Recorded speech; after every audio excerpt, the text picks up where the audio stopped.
Okay, so good afternoon. So this series of videos will discuss yung ilang exercises. Actually, baka lahat kasi konti lang yung exercises dito sa chapter 11 ni Income Taxation ni Sir Tabag 2024 edition. So, dito sa chapter 11, so we are discussing installment reporting of income. So, dun sa first four questions, we are asked to compute for the selling price, contract price, initial payment, at magkano yung taxable income for 2021, 2022, and 2023.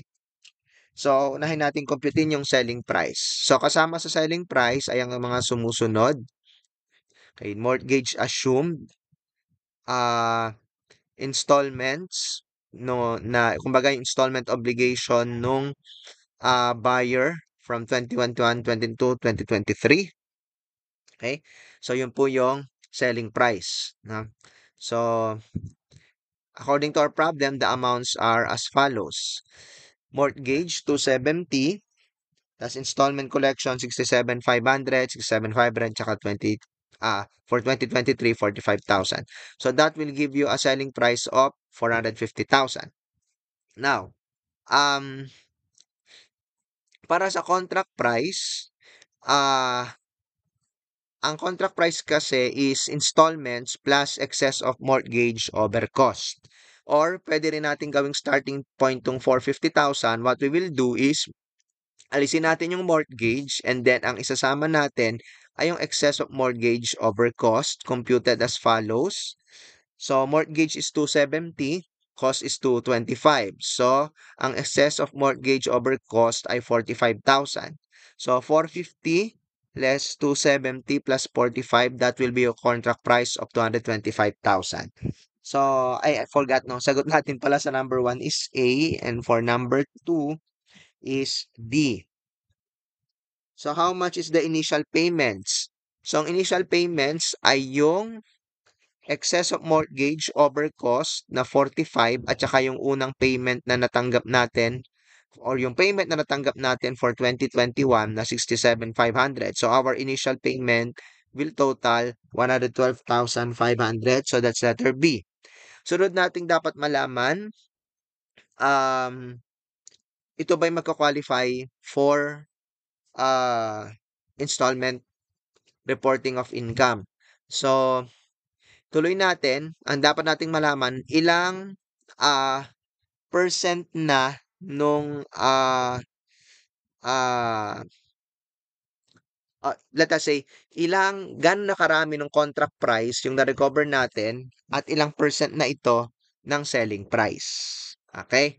So, dun sa contract price, ang nakuha na natin as of 2021, itong 112,500.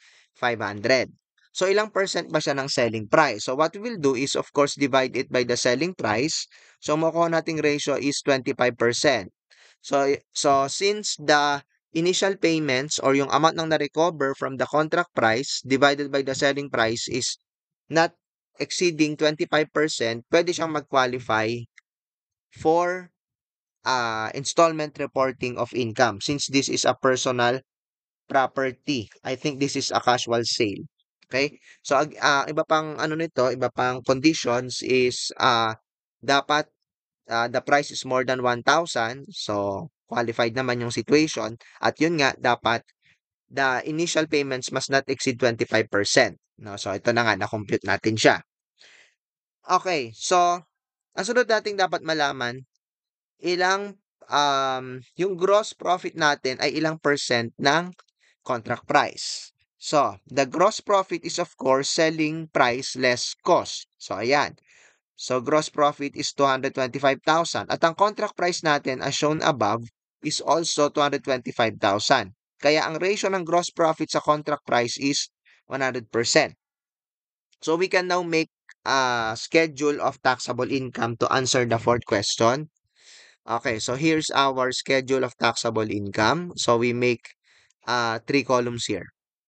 So, ang ating contract price na marirecover, dalawa. It's either from the excess of the mortgage over cost tsaka installments. So for 2021, mare-recover natin yung excess of mortgage over cost tsaka yung installment na 67,500. For 2022, ma-recover natin 67,500 and for 2023, 45,000. So we get the total for the 3 years. Ayan. Tapos multiply natin ilang percent ba yung gross profit ratio compared to the contract price. So nakuha nga natin siya dito at eto siya. Alam bakit parang wala yung ano ko, wala lang sa alignment. Ito, this is ratio. Sorry ha. This is the contract price. Ayan. Wala pala sa alignment. Inayos ko lang ng konti. So anyway, so yun nga, yung gross profit is 100% ng contract price as shown here. Kaya, mumultiply natin yung lahat ng nakuha natin per year by 100%. Now, since this is a personal property held for 15 months, so this will qualify as capital asset.